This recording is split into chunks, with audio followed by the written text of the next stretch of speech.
karon ang anaadre ginakapoy na sa iyahang kinabuhi. Kinsa karon naadre na sama kay Joshua kay Moses na within the mountain while he raised his hand to the Lord, then according sa Bible nag-adto sila sa medyo taas nga bungtod. Mountain is symbolizing prayer. Sa panahon na iyang i-lift up iyang kamot, nagadaog ang mga sundalo under sa kay Joshua. Then sa panahon na iyang inaog, magadaog ang mga Amalekanon. How many times itong kinabuhi na murag na down ka, o murag na down ka, then sa pagka-down mo, nag-abot ang daghang mga problema, discouragement. Nahimok kang hopeless, nahimok kang insecure, then may mga panahon na nangandoy ka na unta matapos na imong kinabuhi. But in the moment you decide there's someone na nag-push sa imo o sa kuha, then nibalik ang imo ang kusog. Then today, atong tunan, ini-importante kayo nga pangitabo sa kinabuhi sa Israel 3,000 years ago. Ang atong minsay na gaingon, hold up. Nakita na to ang word na hold up. Mura sa kumod sa itong idulangot. O sahay, mapatian na to sa mga balita. Kung makita na to sa TV na dito o dire na ay di pang hold up. But depend how to use and the sentence, di ba? Now, unsa ba ang bot pasabot sa hold up? It means support and prevent something from falling. So, mag-support, dumili sa usa ka butang para dili sa mahulog. Sa tuwa, kapila na bata nahulog sa pagkaluya. Sa panahon na dili na ka mo hold up sa Ginoo, it means mugunit sa Ginoo, mahulog yun ang imuhang emotion, mahulog yun ang imuhang gitawag nato na panglantaw sa kinabuhi, mahulog yun ang tanan, pag muundan na ka, gunit sa imuhang pagtuo diya sa Ginoo. Now, balikan nato ang situation sa panahon ni Moises, Joshua, Aaron, Hor, sa nasod sa Israel, until na nigawas sila sa Ehipto for almost sa 40 years nila sa kamingawan, na-encounter nila ang usa ka gitawag nato na nasod, kining gitawag na Amalek. Pagkahuman after na ilahang nainom ang tubig gikan sa bato, niabot ang gera. It means may mga panahon sa imong kinabuhi na ato ang bantayan. After sa imong daghang blessing, after na malipayon ka karon, katawa dito, katawa diri. Be careful na naimo abot na mga challenge na wala nimo ipangayo. Ora pag Shopee ba o sa panawagan na Lazada, na wag man ka nag-request ni abot may mong parcel. Na in time na malipayon ka, in time na grabe mong kalipay, kaya naay panalangin, be careful that there is a battle behind sa blessing. It's okay, battle, grabe ang mga problema, then we believe that after the problem, after the discouragement, moabot ang panalangin. But kung tanaw na ito, ang struggle sa mga Israeli ron, tungod wala sila tubig, then after na nigawat ang tubigikan sa bato, pag umanyan na, natagpo sila, na sila'y dako nga problema na atubangon, mao ang gera, batok sa mga Amalekanon. The children of Israel were repressed and rejoiced, but trouble followed this great triumph.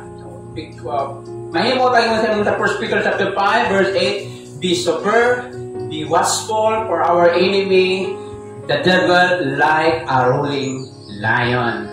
Kung ayaw kumpiyansa na panahon na na-blessing mag-abot sa imo.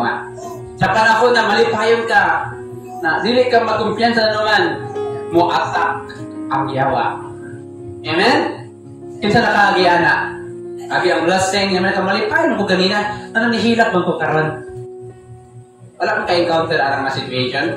Naghabi mo kalipay, grabe mong blessing, then after that, na ay trouble, wala ka kabantay, wala ka kasagang.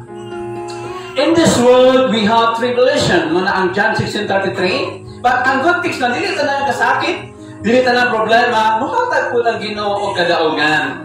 Pero dili mawala ang kining mga challenge sa itong kinabuhi.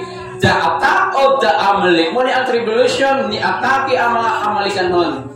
Musugot sila sa dili, tungod kay naplanuhan na sa Amalikanon na papasok kay nahanlok sila sa Israel kung nabatian nila, nagitunga ang dagat sa Red Sea, nabatian nila ang 10 plagues sa Egypt, nabatian nila, nagipakaon sila sa Ginoo, paagi sa mana, o gipainom sila sa tubig pinaagi sa bato. So, mahanlok sila na once na makatapak ng mga Israelites sa ilang yuta, sigurado yun mga matay sila. That's why, giunahan na nila sila. That Joshua leads a select force into battle. Nang ginasilig dito sa Ginoo, sa atong kinabuhi, dili ka ibutang sa Ginoo sa situation na dili nimo kaya. Hello. That's why gipili gyud di Joshua ang dapat ipadala dito sa Amalikanon para makig-away. Wala na gipili katong mga huyang, walay skill sa paggunit ng espada o sa paggunit sa taming o sa bangkaw. But they are choosing for the purpose na makig-away. The same mo life. Dili ka ibutang sa Ginoo sa situation na makaingon ka, Lord. Kasi maka-question ta, di ba? But tandaan nato, naiabot na sa tuwa, kaya nato. Moses, Aaron, and Hur oversees the conflict from hell. Daw ang pangutana karon. And this is the question regarding sa situation sa kinabuhi ni Moses. What does this battle have to do with our church? Unsa ba ang connection sa away ni Moses, Joshua, batok sa mga Amalikon sa atong panahon karon? Now, we back in verse 10. Open your Bible in chapter 17 in Exodus, verse 10. So Joshua did as Moses said to him, and put with Amalek, and Moses, Aaron, and Hur went up to the top of the hill. Okay? Joshua, gihimo niya ang giingon ni Moises, o makig-away sa bato sa mga Amalikanhon, apan si Moises, Aaron, at si Hur, niadto dito sa kinatumyan sa bungtod. The question is, what does this battle have to do with our church? Oh, what does this battle have to do with our life? Unsa ba ang connection sa situation ni Moises, Aaron, Joshua, and Hur sa ato ang kinabuhi? Number 1, first, we are in, so makita na to, we are in a battle. Ang Kristohanon, not only for blessing, but also for the battle. Ito sa Bible, our gitawag ta na atong nata sa Sunday School, the ideal picture of a Christian. One of those is we are soldiers. Sundalo ta sa Ginoo. That's why, always remember, pag imo na ipanaog imong kamot, you stop praying, you stop worshiping, you stop going to the church, you stop hearing the word of God, then gipanaog nimo ang imong spiritual life. Ang may tabo, during the battle, you are unprepared. That's why dagan sa tuwa ang nangahulog na sa kamot sa yawa. Nahulog ka discouragement. Number 1, we are in a battle. This is the first connection sa kinabuhi sa Israelite in the situation 3,000 years ago sa ato anak po atong panahon. We are in a battle. The forces of evil are arrayed against us. Munang Episo, Kapitulo 6, versikulo 10 to 12. Ang gahom sa yawa, nagaduol o nakig-away, batok kanimo o kanako. Naay mga mistaken idea about the work of the church. Unsa pa ang imo ang trabaho? Unsa pa ang ato ang purpose not only na magsimba ta? We are not here just to preach and teach. Wala ta nangalagad, wala ta nagsimba para lang magwali o para lang manudlo. We are not here just to raise money.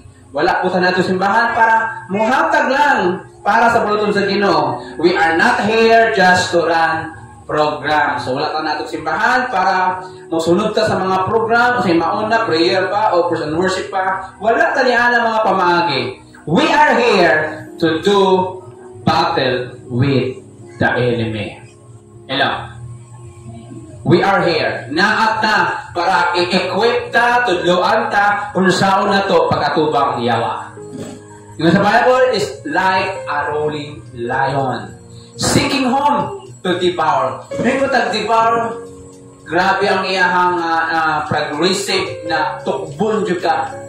Grabe ang plano, saan niya ka na makuha kaniya, makuha niya imong time, makuha niya imong attention. That's why matingala ka na, wala kay gana magbasa, wala kay gana mag-ampo o murag buka kay mong tiil, maatog simbahan, tungod kay you are under the attack of the enemy. So remember always, we are in the battle. We are equipped to win this battle. So dito makaingon, huyal man ko, wala man ko ng eskwela Bible school, bago ko lang ko ng alagad, wala man pinabala ang mga bersikulo. It's not the excuses. Nagsimba ta para makatuon ta. That's why, during our service, unsa man nakagabulong haton, dapat we have time to listen and learn. Naman, kailangan nato ma-equip tungod na ay power ang Ebanghelyo, na ay power ang balaang Espiritu, and the armor provided us. Then, the ultimate victory is sure. Remember, what does this battle how to do with me? First, we are in the battle. Nakakasagera. Pag nakakasagera, dapat naakay weapon. Ela, napay sundalo matugira na walay dala pusil, walay dala bisingon sa diha. Ang iyang dala lang, kutsara o plato. E bising asa maabot, basta makakaon siya. So, we need a defensive and offensive way sa ato ang pagpangalaga. That's why, na ay mga weapon itong atong basahon ang Ephesians in chapter 6 na ay mga armor, na ay breastplate of righteousness, na ay sword of the Spirit, na ay armor of, kitawag ito na faith. So, tanan na sa provide sa ito nanuman, we are in the battle. Hello? And open our Bible in verse 11. Sa verse 11, atong basahon pag-usap. Look at this. And so it was when Moses held up his hand. Held up, tugod pastin na sa, nahitabo na sa kasay, he held up. Gipataas niya ang kamot. The Israel prevailed. During ginapataas ni mo ang imong kamot sa Ginoo. Walay ka humang yawa sa pag-attack sa imuha. But during we lift down our hands, tanang, Lord, di na ko. Kapoy na ko. Di na ko musimba. Di na ko mag-pray. Di na ko magbasa Bible. And when he let down his hand, Amalek rebelled. It symbolized, represent the devil.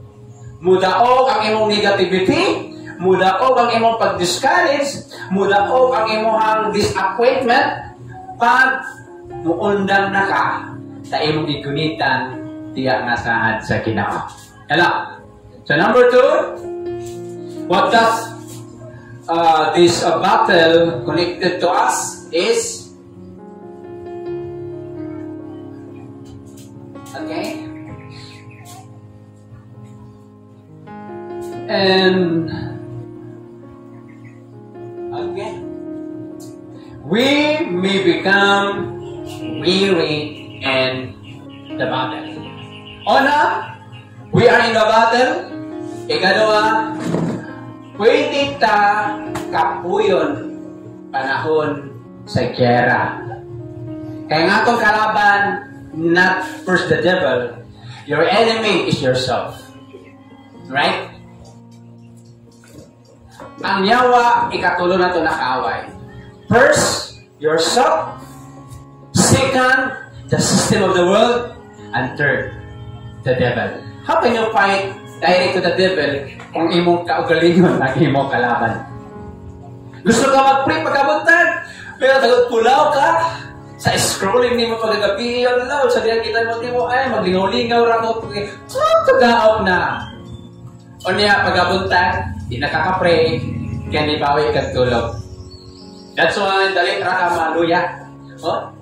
Tungkol sa kakapo niya, nagpungko, naghinoktok na lang tao. Kagi makaana.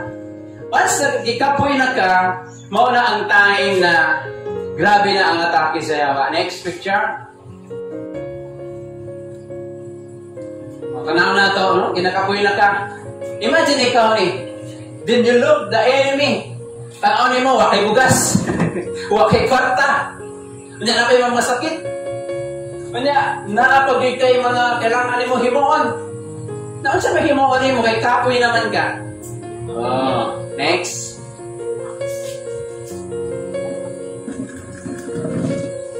Oh, like a soldier, may mga time game na kapuyon ka. Basta imo ang gusto imong gamiton. Oh, we may become weary in the battle. When Moses held up his hand, Israel prevailed. Hadihang magpadayon ka sa pagpangalagad, mo taas ang imong influence sa mga tao sa imong pagpalipot. Even your family. Paano mo i-encourage yung mga anak, yung mga apo? Kung ikaw din ma-encourage. Yung at simbahan, practice, na din mo i-encourage yung mga kasako. Sabi mo sa pastor, hello. Importante na gulit jud ka sa imong gitindugan ng mga langad jud ko until the end of my life. When Moses let down his hand, so Amalek prevailed. Moses' arms become weary and allowing Amalek advantage. Iabot jud ang panahon na kapuyo jud ka. Hello. When you musalig ka sa imong ability, musalig ka sa imong strength, imong knowledge, kapuyo imong utok, sakit imong ulo, you same kay Moses. Wala sabi nga, huy, tabangi ko ninyo. Si Moses nagatan kung kinsa mo support sa iya. But look at this, Aaron and Hur. The same sa ministry. Makita na itong situation na ito, no? Kung itong situation na ito, kung nakakaikasaran, why not you stand in this pulpit? Hello? Para dili ka po yun si Moises o alagad sa Ginoo. But ang good things na imuhang masabtan, maybe you are weary in this battle. Kung sa itong himuon, sometimes your pastor are weary. Okay? Patig is associated in the ministry. So, bisan pa, kung sa school ka, ikaw lang tanan din na makitaan manilig ka, kapuyin dyan ka. Yan apit, trabaho sa balay, tanong mo sa munisipality, mag-upay nagpuyo. Diba? Hello? Wala one-man army, di ba? Ikaw lang tayo sa basketball ba na 5 mo, na ikaw lang tayo nagdagan, ikaw rin rebound. Wala kayo mga kauban, you must act in the team. Fatigue that follows in the preaching, fatigue that follows long hours in study, and fatigue that's come from spiritual conflicts. So, bising ko sa to, sa panimulay na to, kapuyin dyan ka kung ikaw pa ang manglaba, ikaw pang manilhig, ikaw pa manghugas plato, ikaw pa manghuka, tananin si mo mga sakop, tagayang-hayang dito, alag, alos ginamo mo na lang dagwa sa cellphone. May time din na mo complain ka, why usapan mo? Isim kay Moises, but thanks Aaron and Hur, na sila initiative, nagitabangan siya. Each of one sometimes fights fatigue. Nung matagal, ginakakuya itong una-una, at gusto mong lihok. What can we do to win in our weekdays? So, unsa itong imoon magdaog sa panahon na luya ang ato ang kinabuhi. We need to support everyone. Amen?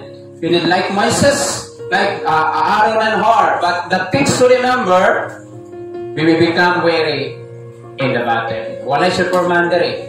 Ikang isip lang na mga isa. Walay superwoman. Although na super nanay, naiyahat tanan, na imong nanay, mga putang tatay. Diba? Yung mga super nanay na nahimong super tatay diya. But ang kamatuoran, when you hold your hands down, you are prone and dali redyog ka kapuyon. Kamay liho, kapuy na ka, ako naman dali ko simbahan. But you continue to hold up your hands up, bisit ikaw na nagaliho, di ka mapulaan. Hello? Basta padayo na nagapangalayo ang imuhang spiritual o kapangalayo na gani ka, mo complain na ka. Mabuhay-buhay na kasi mong gibuhat. Gihimo na kung saan sa pay kulang. Tinuod ka. So ay nakabati na ko yung anak. Now, open our Bible in verse 12 in chapter 17. And the other but Moises' hands become heavy. Bukat na kayo. Kapoy mo ganun. Kapoy si Tindo sa pagkaasigkuhan. Pila ka oras o minuto kaya mo i-raise your hands? Kaya man mo 10 minutes? Battle na Labi nga, Amalek. Maging-away na 5 minutes lang. Si Moses taon dito.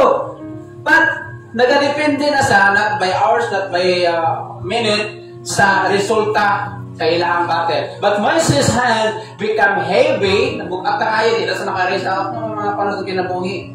Kapoy na kag-pray niya, walay answer. Kapoy na kagbasa, di ka kasabot. O, di ba? So, dito, as son, look at this, 2 person, ang initiative sila, na wala tag-isugo ni Moises. Dito, church, di na kayo suguon ka, na, uy, panilig dito. Uy, kung anong bag ko, ayun sa. So, kailangan ka, like Moises, like Aaron and Hur, they took the stone, symbolic kay Christ, and put under him, and he sat on it. Pagpapungko kay Tita Tindog, and Aaron and Hur supported his hand on one side, and the other on the other side, and his hands were steady until going down on of the sun. Until going down. So, pila ka oras to. Nagig-away sila buntag. Buhay kan kaan, fasting. Away. Tanatuan, 1,000 of the soldiers of the Amalekite. But Moises' initiative and Aaron and Hur, niabot ang kadaugan. Number 3, what does this battle to do with the church? We can hold up the hands of those who are weary. May mga time na, yun na ito, naluya sa kay, di mamusimba. Makatabang na sa iya ha, makakamati siya. Naluya sa kay. Wala naman good siya pa naman mag-pray. Wala siya pa na ako magbasa ng Bible. Wala. Pero ang atong imoon para magpadayon ang atong ministry, magpadayon ang spiritual, okay, hindi po daghan no? Hindi kayo. But we can hold up the hands of those who are weary. It means, matag-usa ka nato na ay connection. Matag-usa ka nato, importante. Ang pangutana, nagkato mga panahon na iampo imong katupan. Yung kaya si pastor ng trabaho. Do you have time to pray for your family? Kasagaran sa mga hinungdan na ng maluya ang atong physical, kaya nakuna ang atong spiritual. Bisig kung saan mo kahimsok, pero huyang ang imong spiritual, maapektuhan ang imong emotional. Then, sa imong intellectual. Number 3, we can hold up the hands of those who are weary. Ang Diyos nagapangita o kaaron o for karong panahon na mugunit, mo alalay, mo assist, mo encourage sa imong isip ka nangangagat, isim sa alagat sa Ginoo. Tungod ka ingon ako rin na walay one-man army. A stone was provided so that Moses could rest. Stone, it means help. O unsay mga butang na makahatag og tabang katong isig ka nangalagad. Aaron and Hur held up Moses' hand. How we can hold up weary hand? Ano ba ito makagunit sa mga kamot na kinakapoy o kinabuhi na gikapoy na mo yung resign na maundang na sa pagpangalagad? Number 1, by praying for one another. I remember usa ka alagad sa Ginoo ipamutanan nako and ako brand. Ginaampo ba nimo ato ang mga kauban? Naku dili uy. Magampo sila. Mao di ay wala kay kukmas imong isig kaingan. Once na wala nimo gina-pray ang imong kauban sa pag-serve, wala kay labot siya kinabuhi. In the moments you have time to pray for him or her, mapili mo ang pain na naa sa iya. Dili ka dali mo judge sa iya ha. Tungod part ka sa makita rin mo na unsa iyang situation o na ay kadaugan, part po ka na malipay sa iyang kadaugan tungod kay you are praying behind sa iya. Napanalo si pinaka-greatest evangelist na namatay age of 99. Kilala niyo? Si Billy Graham. Now, Billy Graham, while preaching siya, na usa ka corner, usa ka lugar kung asa na ay mga tao na gipili niya to pray for him. Kung tanaw na to o pamatiwan ang mensahe ni Billy Graham, very simple word. Simple kaayo ang mga words na yung ginabuhian na no powerful man. Kay naay nag-pray behind sa iya. I don't know sa inyo kung ginapray po ng alagad sa Ginalord ka ng wari. Magtag para sa kuwana. Kaya pag di mo ginapray, pati ka masakitan sa manahoy. Igo man kuwana. But you pray for the preaching, bisin sakit na sa thank you Lord. O, di ba? And by praying for one another, by refusing to criticize one another, makatabang na sa dihang ikapoy sila na hindi ka mo speak of negative against them. Ano man, tanan na magtamadasma. Karapagod yung patang tiil, madasma pa. Kita ka na duwa lang. So makatabang sa pagunit kanila when we stop criticizing. Hello? Because God is a judge. O siya muhatag og husay sa Ginoo. One thing we do is to stop criticizing Him. Next, by encouraging one another, by faithfully worshiping with one another, Kung faithful ka sa pag-aadto sa simbahan, by joining together to win people to Christ. Okay? Always remember, hold up. Padayon lang kung unsa man imong natunaan, naghihatag sa tuwa. Naitulo ka butang na ato karon na pamalandungan. The 3 facts all about what does is connected pa sa tuwa niya. Number 1, we are in a battle. Number 2, we may become weary in the battle. And number 3, we can hold up the hands of those who are weary. So